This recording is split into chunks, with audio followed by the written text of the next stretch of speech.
అరే volume better.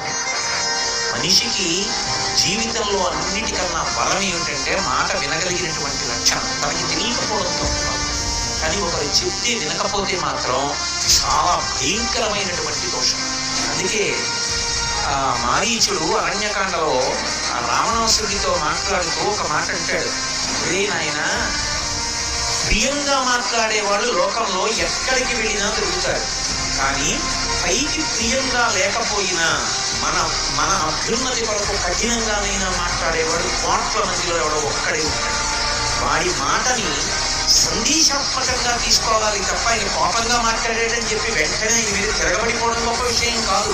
శ్రోమా పురుషారాజన్ సతతం ప్రియవాదిన అప్రియస్యతు ప్రత్యస్య వక్తా శ్రోతాచ దుర్లభ.